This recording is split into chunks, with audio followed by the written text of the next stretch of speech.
विद्या का, मैं इधर बैठे हुए जितने भी विद्वान लोग बैठे हुए हैं, एजुकेटेड लोग बैठे हुए हैं, लिटरेट बैठे हैं, उनसे पूछता हूं विद्या का उद्देश्य क्या है? एजुकेशन का उद्देश्य क्या है? किसके लिए अपने बच्चों को पढ़ाते हो? तुम खुद किस लिए पढ़े थे? किसके लिए? एम्प्लॉयमेंट के लिए, नथिंग एल्स। रोटी कपड़ा और मकान, एक दुकान, दो दुकान, 5 दुकान, 7 दुकान, उसके बाद सीधा स्मशान। यही है तुम्हारी जिंदगी। रोटी कपड़ा और मकान, 70 साल की जिंदगी में 1 से 5 दुकान किए और फिर 4 कंधों पर स्मशान चले गए। इसी के लिए पृथ्वी पर आए थे। सारी जिंदगी टेंशन, सारा जिंदगी दुख, सारा जिंदगी डिप्रेशन, सारा जिंदगी हाय हाय, सारी जिंदगी कर्ज, सारे जिंदगी रिश्तेदारों को मनाते रहे, एक दूसरे से नीचा देखने और दिखाने का काम चलता रहा और उसके बाद एक दिन तुम्हारी मृत्यु आ गई। हमने सुना था कि मनुष्य का जीवन सबसे सार्थक होता है। दुर्लभो मानुषो देहि देहि नाम क्षणभंगुरः तत्रापि दुर्लभम मन्ये वैकुंठ प्रिय दर्शनम। ये दुनिया में सबसे ज्यादा का, सबसे अधिक, सबसे ज्यादा प्रभावशाली मानवीय जीवन है। क्या ये जीवन है? क्या इस जीवन के लिए मनुष्य को श्रेष्ठ बोला गया? ये कौन सी श्रेष्ठता है तुम्हारी? तुम चैन से सो नहीं सकते, तुम चैन से बैठ नहीं सकते, तुम पड़ोसियों का उत्थान नहीं देख सकते, तुम दुख को हैंडल नहीं कर सकते। राम जी के जैसा सत्ता चला जाए, उसके बाद भी जब माता कौशल्या पूछती है, राम तुमने सब काम कर लिया ना, सारी पूजाएं कर ली ना, कल मेरे बेटे का राज्याभिषेक होने वाला है, कल तो युवराज बनेगा। तो धीरे से राम जी कहते हैं, माँ मेरे पिताजी इतने छोटे थोड़ी हैं। बोला क्या हुआ? मेरे पिताजी ने निर्णय किया है कि छोटे से राज्य अयोध्या का मुझे युवराज नहीं बनाएंगे। पिता दीन मोहि कानन राजू, उन्होंने मुझे बन का राजा बना दिया है, मुझे बन का विराट राजा बना दिया है। ये राम है। रातों रात सत्ता छिन गई पर अपने पिता को कह रहे हैं, मेरे पिता ने मुझे बन का राजा बना दिया। मां अयोध्या छोटी है, मैं बड़ा हूं ना। तो कहा तू इतना छोटा राज्य संभालेगा? तू बन का राज संभाल। जा, लाखों ऋषि महर्षि तेरा इंतजार कर रहे हैं। कई सबरी तुम्हारे लिए बैठी हैं, कई सुतीक्षण बैठे हैं, कई सरभंग बैठे हैं, कई जटायु तुम्हारे लिए बैठे हैं, कहीं सुग्रीव बैठा है बाली से लात खाए। जाओ सबका उद्धार करो। और इसलिए राम को वनवास दे दिया। पर तुम्हारे जीवन में ऐसी स्थिति आ जाए तो तुम्हारे बच्चे आत्महत्या कर लेते। नंबर कम आ जाए, अगर पिताजी ने कह दिया, माता जी ने, अगर तेरा 80% से कम आया, शर्मा जी के बेटा से अगर तेरा नंबर कम आया तो मैं जहर खा लूंगी। बच्चा देखता है नंबर तो आया 60%, घर आते आते सोचता है आखिर माता पिता ने कहा है हम जहर खा जाएंगे, वो क्यों मरेंगे, हम ही खा जाते हैं। इतना प्रेशर क्यों पढ़ने का? क्या पढ़ा रहे हो? मशीन बना रहे हो बच्चों को? गधों की तरह बोझ टांग दिया है यहां पर। क्या करोगे? 2 रोटियां ही तो कमाओगे ना, 2 कपड़े ही तो पहनोगे ना, इतने ही ना, किससे कुछ ज्यादा? रावण और राम की वृत्ति में क्या अंतर है? इतना ही तो है। रावण कहता है कि दुनिया में जितना भी सुंदर है वो सब मेरा होना चाहिए, सब मेरा है। राम जी कहते हैं जो मेरा है वो सबसे सुंदर है। यही राम और रावण के विचार में अंतर है। जो मेरा है वो सबसे सुंदर है। दुनिया का सब सुंदर मेरा करने में तो रावण बन जाओगे। इस वृत्ति का अंतर है। यही राम और रावण का युद्ध है। जो प्राप्त है वही पर्याप्त है, नहीं तो सर्वत्र दुख व्याप्त है। जो प्राप्त है वही पर्याप्त है। मेरे पास जो कुछ है वही है। परिश्रम करो, पुरुषार्थ करो, प्रार्थना करो, पर रो मत। वही है वही जो राम रचि राखा, को करे तर्क बढ़ा वही शाखा। इसका मतलब ये नहीं कि आलसी बन जाओ। अगर मैं भी ये कह के पढ़ा होता कि राम जी का कथा होगा तो राम जी कराएंगे, तो क्या राम जी हमारे घर में एरोप्लेन घुसा देते एयर इंडिया को? क्या करते? हमें आना पड़ा, हमें निकलना पड़ा, वृंदावन से आकर के दिल्ली आना पड़ा, दिल्ली से हमें फ्लाइट लेनी पड़ी, फ्लाइट से आकर के रांची लेना पड़ा, रांची से 2.5-3 घंटे में हम और अन्नू बैठ करके साथ साथ में यहां तक पहुंचे। तब जाकर के बेरमो फूसरो पहुंचे। यहां घाटी ऐसी ऐसी, पूरा झारखंड। हम तो चैतन्य महाप्रभु को याद करते आ रहे थे कि हे महाप्रभु हरे राम हरे कृष्ण हरे राम हरे कृष्ण। पूरा पूरा हरियाली चारों तरफ थी, अच्छा था। आए, यहां भी आनंद आया, आपको देख करके आनंद आया। याद रखो, कहते तो सभी हैं पर विश्वास रखो, दोनों भुजा उठा के कहता हूं, मेरे लिए बस एक ही आह्लाद है, न कोई चढ़ावा न कोई सामान, बस हृदय से आकर के बैठ करके राम का गुणगान सुन लो, यही मेरी दक्षिणा है। अगर तुम्हारे मुख से राम और कृष्ण के नाम निकलने लगे, तुम्हारे बच्चे अगर शिवाजी और छत्रपति महाराणा प्रताप इत्यादि की तरह होने लगे, विवेकानंद होने लगे, तो मेरी दक्षिणा मुझे मिल गई है। इससे ज्यादा क्या चाहिए? कपड़े भी हैं, गाड़ियां भी हैं, आश्रम भी हैं, बहुत कुछ है। अब क्या करूंगा? मैं अकेला हूं। अकेला नहीं हूं, मेरे साथ 8 अरब लोग हैं।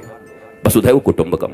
140 करोड़ भारतीयों के साथ साथ 8 अरब लोग। चूंकि सनातन संस्कृति ही एक ऐसी संस्कृति और धर्म है जो पूरी दुनिया को अपना परिवार मानती है। कोई कहता है मैं बड़ा, कोई कहता है मैं बड़ा, कोई कहता है मैं बड़ा, पर एक हमारा धर्म है जो कुछ नहीं कहता। वो कहता है धर्म की जय हो, अधर्म का नाश हो, प्राणियों में सद्भावना हो और विश्व का कल्याण हो। ये हम कहते हैं, सनातन ही धर्म है। बाकी मत हो सकते हैं, जितने भी लोग हैं, 8 अरब लोग हैं, 8 अरब मत हो सकता है, पर धर्म एक था, एक है और एक सदा रहेगा। और उस धर्म का नाम है सनातन धर्म। एकमात्र धर्म इस पृथ्वी पर है जो पूरी दुनिया को अपना परिवार मानता है, अपने परिवार की तरह रखता है और पूजता है। तुम्हें गौरव होना चाहिए। जो अपनी विचारधारा, पवित्र विचारधारा हमारे पूर्वजों ने हमें प्रदान किया है, उसको कहते हैं सम्यक प्रकार से विचारों को प्रदान करने की प्रक्रिया को संप्रदाय कहते हैं। और अगर इसे संप्रदाय कहते हैं तो महाराज आज के बाद आप कह दीजिएगा टीवी चैनलों पर कि गर्व से कहो हम सांप्रदायिक हैं, हमारे पूर्वजों ने हमको जो विचार दिया है उसको लेकर के हम इस दुनिया में चल रहे हैं। लज्जा क्यों करते हो, शर्म क्यों करते हो? ये अनपढ़ लोग, ये गंवार लोग जिन्होंने मैकोले की शिक्षा विद्या पढ़ा करके तुम्हें पीछे की ओर ढकेल दिया, तुम सच्ची बात भी कहते हो तो कहने के लायक नहीं रह जाते हो। सांप्रदायिक कोई खराब शब्द नहीं है, संप्रदाय शब्द भारत का सबसे प्यारा शब्द है, सनातन संस्कृति का सबसे प्यारा शब्द है। पर तुमको संप्रदाय के लिए क्या पढ़ा दिया गया? तुष्टीकरण और संप्रदाय पढ़ा दिया गया तुमको। यहां तुष्टीकरण नहीं, यहां 140 करोड़ लोगों के संतुष्टीकरण की बात होती है, यहां 8 अरब विश्व के लोगों की संतुष्टीकरण की बात होती है। यह है सनातन धर्म। तुम्हें गौरव होना चाहिए अपने धर्म के ऊपर, पर तुम बैकडोर में रहते हो, पीछे रहते हो, क्योंकि तुम्हारे पास ज्ञान नहीं है, क्योंकि तुमने हिंदी नहीं पढ़ी, तुम इंग्लिश पढ़ रहे हो। ना हिंदी ना इंग्लिश, ये मिली जुली। मुझे ताज्जुब तब लगता है जब ये भोजपुरी सिनेमा के एक्टर भी जब टीवी पर आते हैं तो एंड आई इफ यू, अरे भोजपुरी में पिक्चर बनाए, भोजपुरी में बोल।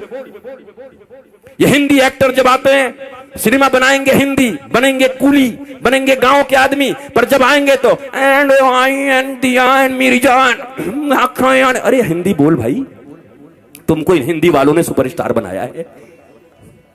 टेटे टेटे इंग्लिश बोलता है बैठ के, पर हमारे देश में अंग्रेजी बोलना मतलब एजुकेटेड होना, ज्ञानी होना। ये भारतीयों, इस गुलामी से कब निकलोगी? इस दुनिया में सबसे रीच लैंग्वेज है तो संस्कृत है, और सबसे पुअर लैंग्वेज है तो इंग्लिश है। संस्कृत के पास 1,74,00,000 से ज्यादा वर्ड्स हैं। करोड़ कह दिया, अरब। इंग्लिश के पास कितने हैं? बेचारा हर साल 2-4-10 बढ़ाते रहता है। हमारी कितनी बढ़िया संस्कृति है, मौसी, चाची, मामी, वहां सब आंटी, पता ही नहीं कौन क्या। Brother and brother in law, बताओ, sister and sister in law, वो लॉ के अनुसार सिस्टर है और ये कैसी सिस्टर है? ये क्या है? This is language. बोलने दो जो बोलते हैं, तुम भी सीख के रखो, पर गौरव तो अपनी संस्कृत पर करो। संस्कृत में गाली भी दोगे ना तो बड़ा आनंद आएगा। किसी को कह दो ना, आप तो ग्राम सिंह हैं, खुश हो जाओ। ग्राम सिंह, ग्राम सिंह का अर्थ कुत्ता होता है, कुकुर। किसी को कह दो आई आई आप तो ग्राम सिंह है, वो भी कहेगा। बाद में कोई कहे हमको ग्राम सिंह कहा, महाराज संस्कृत में कुकुर होता है। आए कुकुर बोल गया। हमारी गाली भी इतनी प्यारी है हमारी भाषा में, पर हमें मालूम ही नहीं, हम जानते ही नहीं। बदलो अपने संस्कारों को, नहीं तो ये कथाएं तुम्हें और बेहोश कर देंगी कुछ दिन के बाद। और इस बेहोशी में सोमनाथ के मंदिर इतनी बार टूटे। तुम्हें याद है सोमनाथ का मंदिर जब टूट रहा था तो हजारों हजार लोग मारे गए थे। सब विद्वान थे, वेदज्ञ थे, श्रुतज्ञ थे, बड़े बड़े विप्र थे, बहुत मंत्र पढ़ते थे। मंदिर भी टूट गई, वो भी मार दिए गए। कैसे हो गया ये?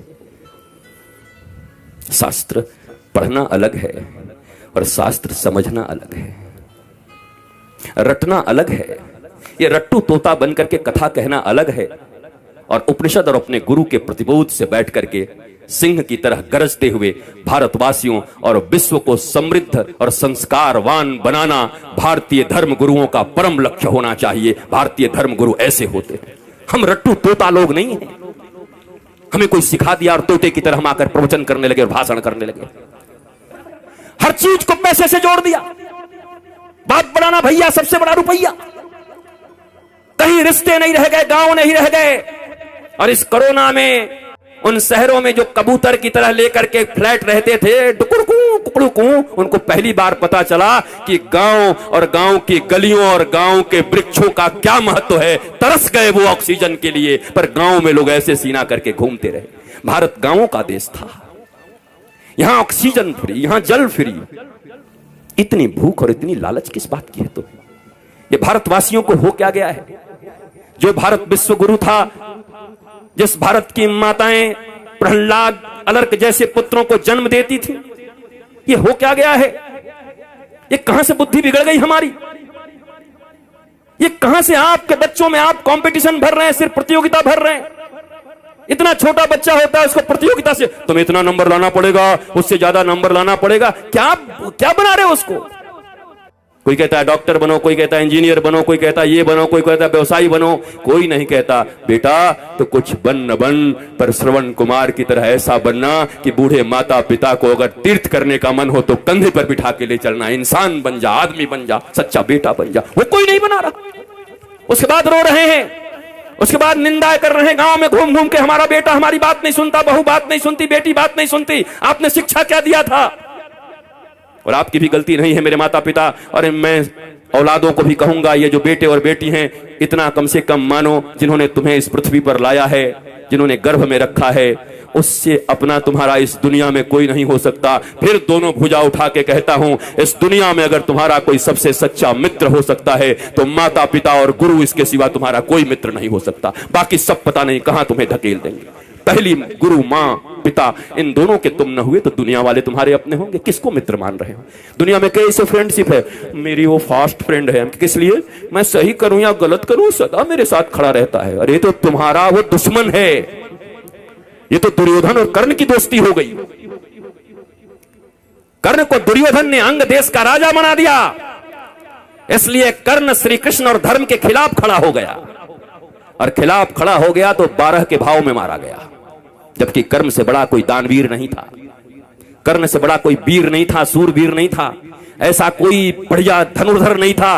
पर धर्म और भगवान के खिलाफ खड़े हो गए तो तुम्हारी कोई धनुर्धारिता काम नहीं करेगी। धर्मो रक्षति रक्षितः, जो धर्म की रक्षा करता है, धर्म उसकी रक्षा करता है।